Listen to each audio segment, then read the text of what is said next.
You ask Tiger to solve. This deals with linear equations with one unknown. The final result is x equals 3. Let's solve it step by step. Simplify the expression. Expand the parentheses. Multiply the coefficients.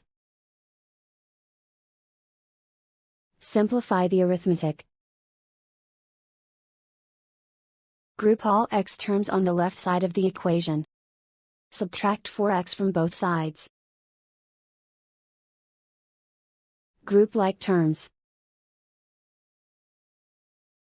Simplify the arithmetic.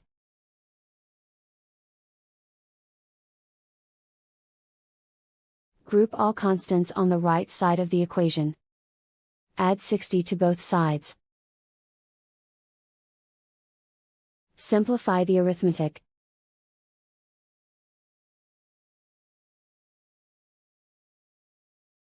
Isolate the x.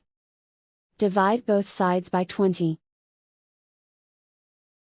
Simplify the fraction.